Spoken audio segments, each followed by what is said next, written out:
We're talking to the chairman of the Energy Regulatory Commission, Mr. Saturnino Juan. Welcome to Storycon, Attorney Juan.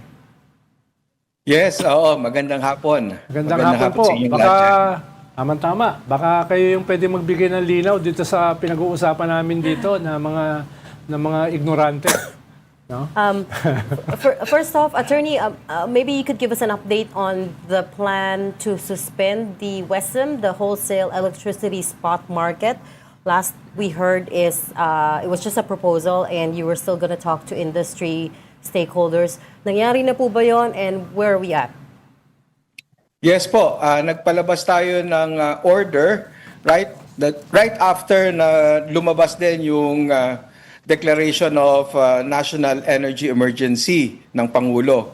And the following day kasi nagkaroon ng recommendation ang Department of Energy na isuspend ang wholesale electricity spot market, which the ERC decided to do.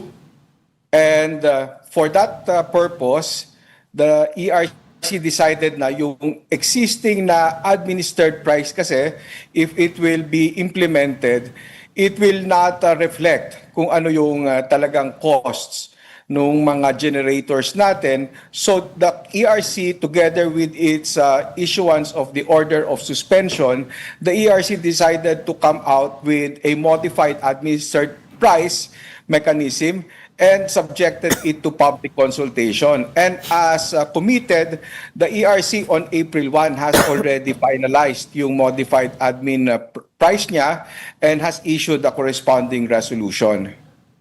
The question that's on people's minds is, will this bring down electricity rates significantly?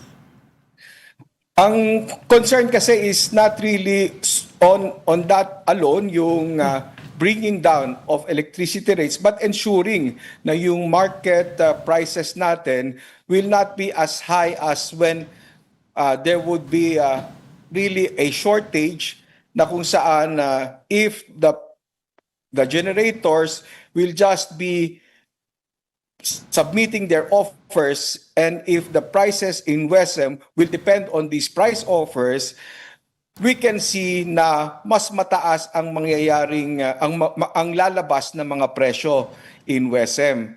Kaya with the suspension of the WESM, yung ganung pag-determine ng market prices, which is based on the offers of the generators, hindi mangyayari yon. Instead, ang mag-a-apply are the administered prices. And what are these administered prices? Generally, these are the market prices in the previous 4 weeks. At itong prices na to were based pa rin on normal circumstances in the market at based pa rin doon sa offers. But hindi ito yung what the generators would be offering under this emergency. Kaya yon ang basis pa rin ng ating administered prices, what is provided for in the yung presyo para sa mga coal plants. Yung mga coal plants kasi, ang isa sa mga objective ng market suspension is for the market to be able to maximize kung ano yung pinakamura na available na capacity, which is coal. Kaya to encourage the coal plants to generate and deliver, binigyan sila ng fixed price of 6,000 per megawatt hour. Yung iba, like renewable, ganun pa rin ang magiging presyuhan nila, administered price, and sila pa rin will be subject to the must dispatch or priority dispatch, kaya't uunahin pa rin yung ating mga renewable plants. So, attorney, linawin lang natin, attorney, no, para sa ating mga tigpakinig. Hindi ibig sabihin na bababa yung presyo ng kuryente. Ang sinasabi nyo lang ay para ma-mitigate yung pagtaas ng presyo ng kuryente. No?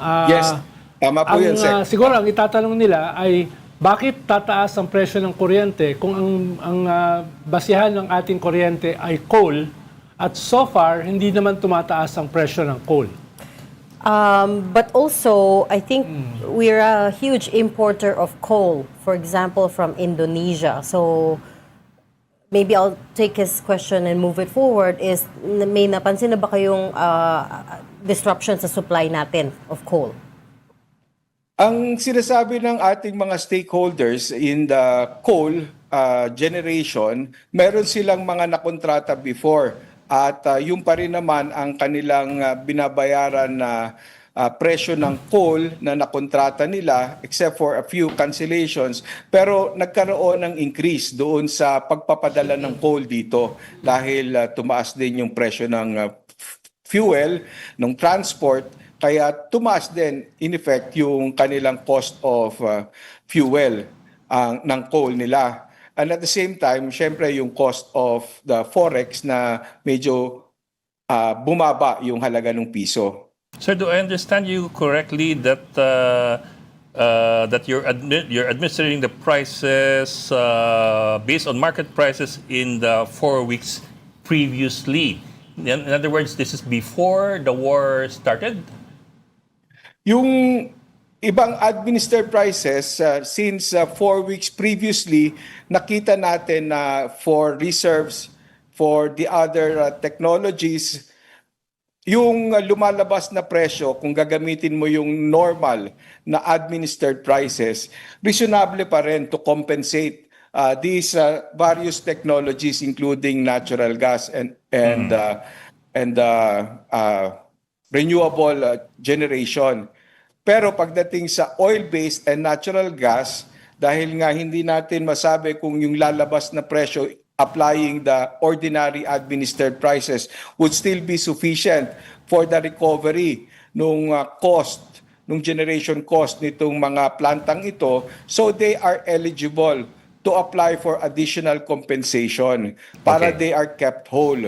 Pagdating sa coal naman, since ipinako na natin, we fixed it at 6 pesos per kilowatt hour.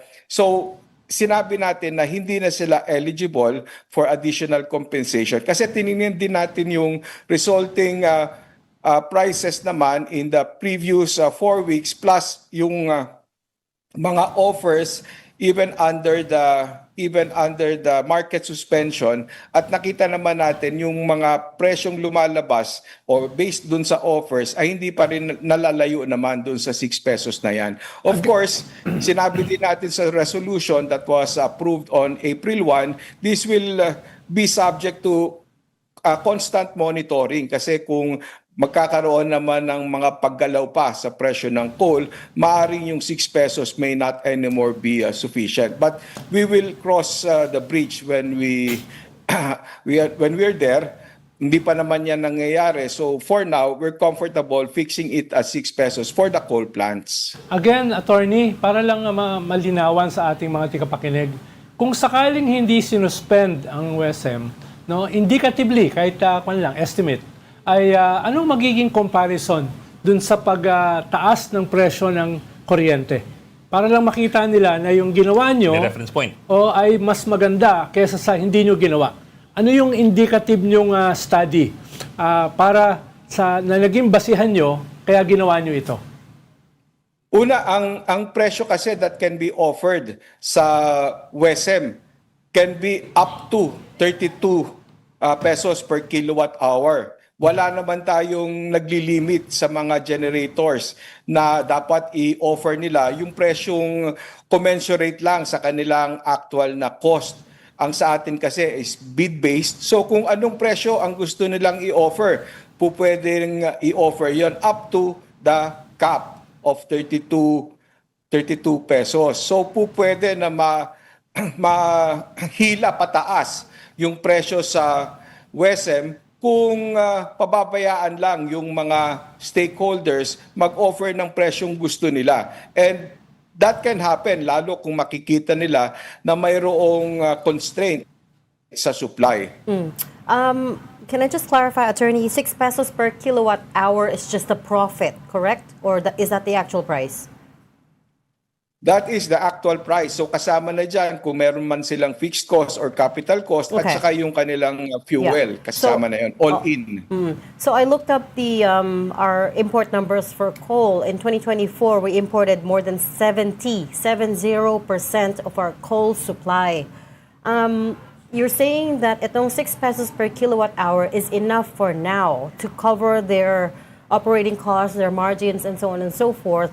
But I'm sure their shipping costs have also increased, no? How long do you think you can put this cap on, at 6 pesos per kilowatt hour?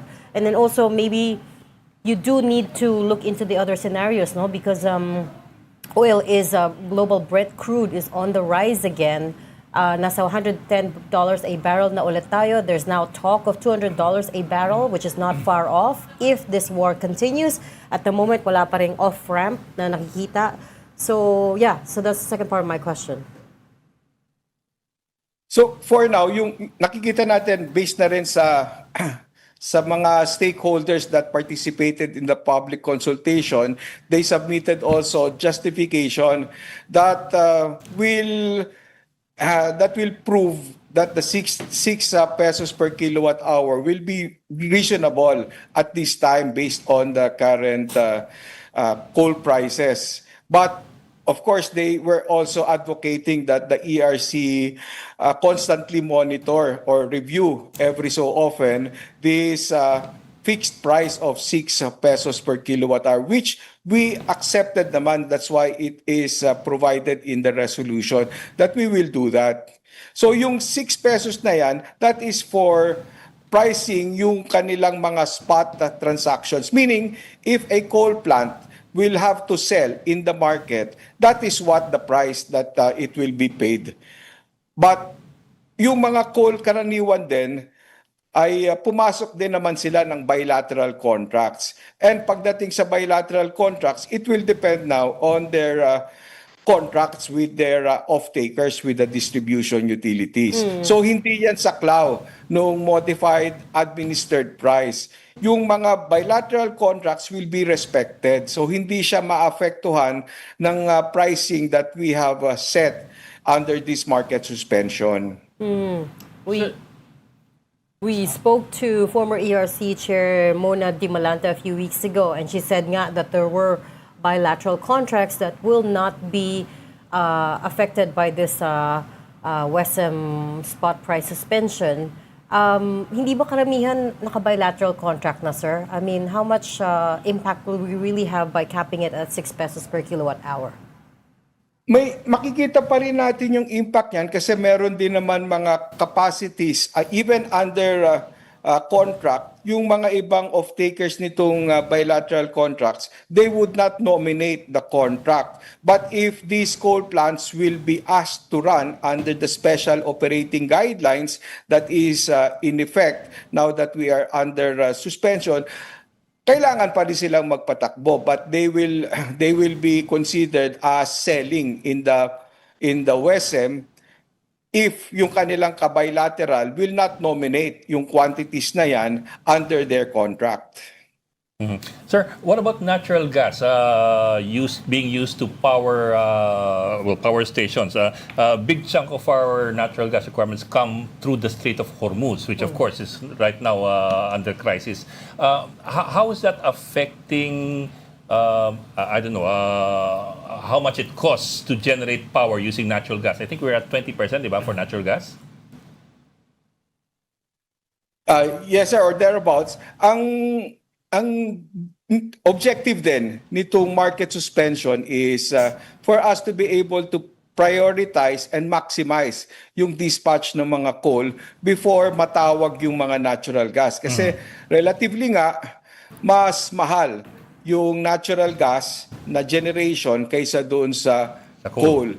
Now, kung walang naging market suspension, isa pa yan sa pwedeng magpataas ng presyo ng clearing prices. Kasi as I said, nakadepende nga yung clearing prices sa mga offers ng mga planta. And it is possible that during some trading intervals, mas makakapasok yung natural gas kaysa doon sa coal. Especially kung yung ibang coal plants will be offering higher prices.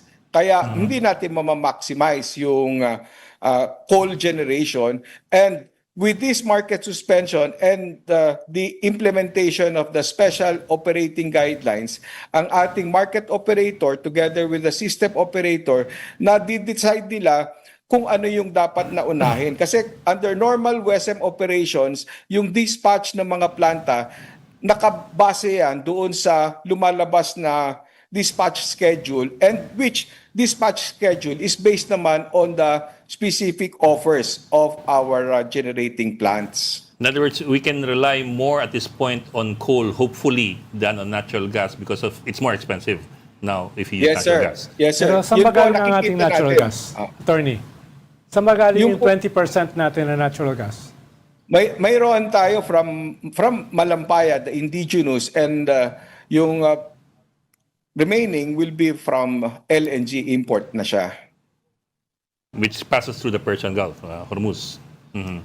Yes, yes sir. Apo. Dahil yung biggest natural gas sa doon ay nasa Qatar. Yes, Attorney, tama naman that we have to hope for the best and prepare for the worst. Pero anong nakikita nyo na worst case scenario natin at paano kayo naghahanda? Ang worst case pagdating sa kuryente would be tataas masyado pa rin yung demand, especially with summer months now, at we will be constrained to, of course, include doon sa mga plantang i-dispatch yung mga oil-based na. At kung yung oil-based na, talagang we will be shouldering kung ano man yung magiging increase sa prices of oil. At the same time, ang worst talaga is kung hindi natin kaya ng matugunan yung demand, we will have to resort to load dropping para magkasya kung ano man yung available nating supply. Load In, dropping in means- layman's terms, load dropping means rotating brownouts. Yes po. Or i-activate din yung mga programa like yung interruptible load para yung iba naman na mayroon pang kakayahan to self-generate using their own generating facilities, pwede pa silang makapag-generate para hindi na makadagdag doon sa demand na tutugunan ng system supply natin. And is that a scenario that you're already planning for? Kasi as we keep pointing out, diesel and oil prices keep, going up. Opo, in place naman yung mga programa tulad nung sa interruptible load. Pagdating naman doon sa ginagawa pa rin nating paghahanda, lahat ng mga pwede namin na madesisyonan ng mga pending sa amin tulad ng mga may solar plant na naitayo na at pwede na siyang mag-operate pero naghihintay lang ng COC o ng lisensya from ERC. Itong mga ito ay ina-action na namin yung COC para makapag-operate na right away yung mga solar plants na yan and other plants na pwede pang makatakbo. Are there a lot of these solar plants that are just waiting for the COC, sir? Meron kaming isang inaksyonan, and then for the off-grid, merong PSA or Power Supply Agreement for involving a power plant, solar, na still to be built, but given that advance na rin yung kanyang permitting, baka makahabol pa kung sakali mang masimula na yung construction. So lahat ng pwedeng available capacities, especially yung renewable na pwede nang magamit, at kung ang barrier na lang is yung regulatory approval, so minamadali namin yung action namin sa mga ito. Sir, let me just back up a bit. In layman's terms, I'm sorry, but I have to ask in very layman's terms and in very real terms. Kasi we were talking about demand a while ago, and the summer months coming in, and of course, prices of oil and natural gas going up. How big a concern is demand right now, or is demand going to be when summer peaks, if it has not yet peaked? How big a problem would that be, and how big a concern should we look at the possibility of rotating brownouts? Sa ngayon, based dun sa pinapadala namin na demand and supply, we still have enough reserves naman. So, ang nagiging problema lang yung mga unscheduled na outages. Outages, okay. Kasi kung merong biglang mangyaring outage na unscheduled, biglang malaki, lalo kung ito ay base load plant, yun ang mga binabantayan din na kung mangyari ay talagang baka aabot tayo ng yellow or red alerts. So barring that, demand is not yet seen to be a problem as much as price. Yes, sir. Tama. When you say that we have enough reserves, how many days of reserves do we normally have? Every day kasi we receive the report kung ano yung available capacity, kung ano yung projected na peaking, and yung available na reserves for that day. So, as of now, normal pa rin naman yung ating supply and we have enough reserves. But sir, baka all it'll take will be one power plant going offline and then we go into brownouts? Crippling brownouts. Is that what you're looking at? Kung ganun kanipis po yung reserves? Sa ngayon po, we still have enough for Luzon. For Visayas, medyo mas mababa kumpara dun sa available na sa Luzon. Pero sa Mindanao, mayroon pang enough. And because of the interconnection naman of Mindanao to Visayas and then Luzon to Visayas, nagkakaroon naman ng transfers o yung exports from, say, from Mindanao to Visayas. Kaya na-augment pa rin yung supply in the Visayas. So, attorney, in relation doon sa tanong ko na kanina about worst case scenario, ang sinasabi nyo, it's not that worse. Yung It's not worst that case bad. scenario. Glass half full ba yan? For now, sir. For now, but it can happen na tuloy-tuloy yung maging problema with oil increases, fuel increases, and pwede rin na magkaroon ng problema in the available capacity natin kung mayroong mag-outage na hindi naman scheduled and bigla-bigla. And then yung demand natin will remain kung hindi mabawasan with all the efforts that we are exerting para magtipid. So that can worsen the situation. But kung ma-address naman natin at least yung demand which is within our control, makakatulong, makakamitigate naman. But Ang- the government hasn't issued any conservation measures or policy recommendations. Or I mean, campaign. what do you mean? Dun sa demand side, we can address that. The government hasn't said anything about that. I don't know anyone who is actively conserving except for on an individual basis.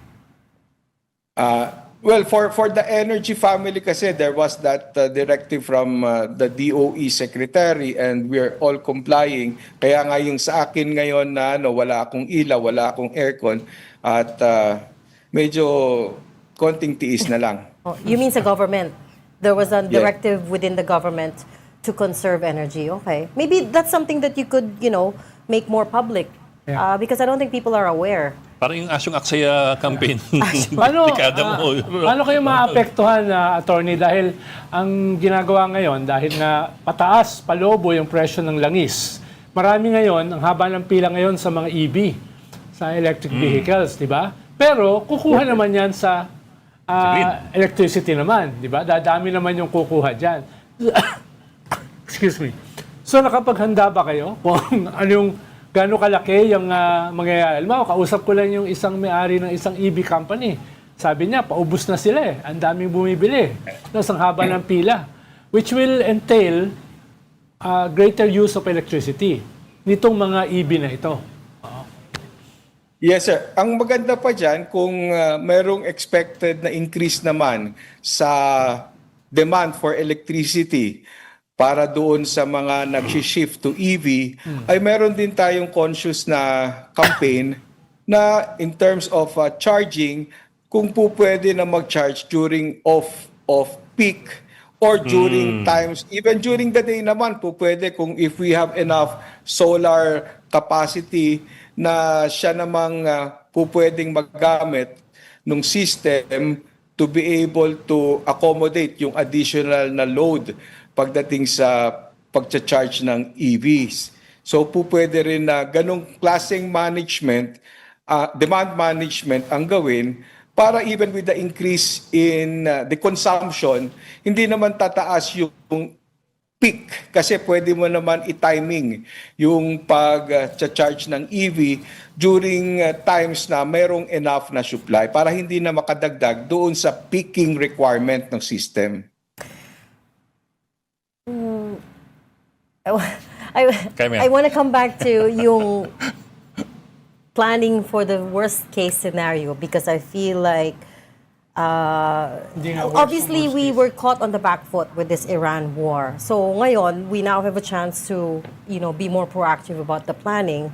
And my question there is, meron bang plano to stockpile coal, for example? Kasi we import 70% of it.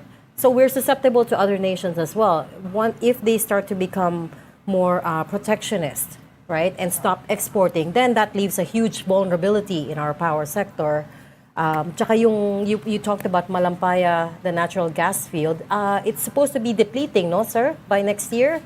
There were some projections that it will be depleted by next year, and yung new discoveries naman, that's It'll still take gonna time. take that's It'll take still time. gonna take a lot of time to get up and running. Mas ang concern namin, attorney, kasi dahil by all indications, yung ating sitwasyon will get worse before it gets better. Yeah. Dahil lalo na itong plano ni Trump na mas gawing full scale yung gera, no? Boots on the ground, etc.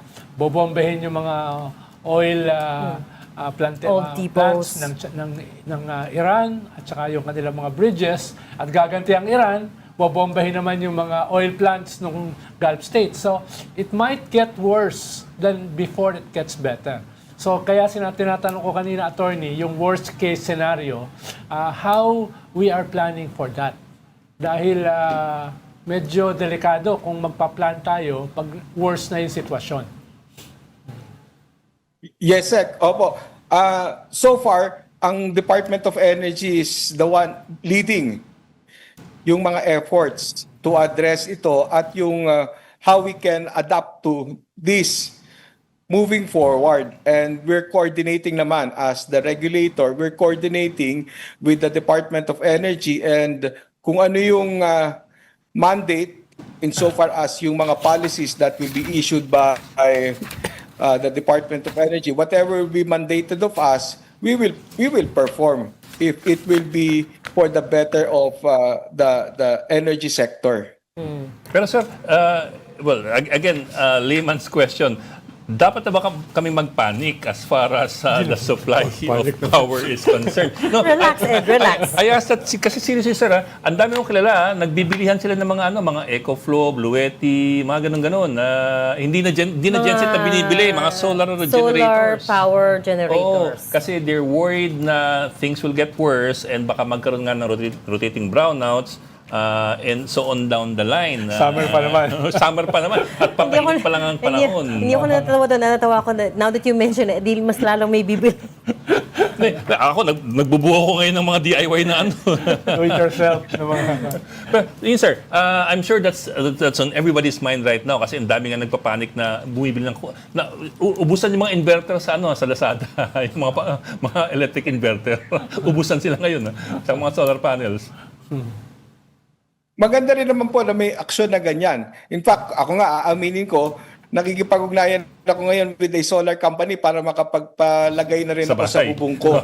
Kasi nga, makakatulong din kasi ito mabawasan yung demand na kakailanganing supplyan ng ating mga conventional power plants at nung iba pang mga power plants na nakakonekta sa ating grid at sa mga distribution utilities natin. Kung meron ka kasing mapuproduce na kuryente at magagamit mo, bukod doon sa kabawasan sa iyong electricity bill, Pero may ay benta. meron kang meron kang supply. Meron kang supply na nakasisiguro ka na mayroon dyan. And kung may extra pa, makaka-export ka pa, makakadagdag ka pa sa pwedeng magamit na supply nung utility mo. Kaya yung net metering pinopromote din talaga aggressively ng gobyerno, ng ating Department of Energy. In fact, yung last na kautusan is mas pa-clean pa yung proseso ng pag-a-apply ng net metering nang sa ganon ay mas marami pang ma-encourage. And of course, you have to fast-track the process for renewables. Siguro, Kong, mamaya ibulong nyo na lang sa amin kung sino yung nilapitan nyo na solar company. Hindi naman But siguro, anyways- hindi naman siguro yan yung company ni Congressman Libiste, no? But I hope you will take some of our feedback and questions on board kasi we're already battling an oil price shock.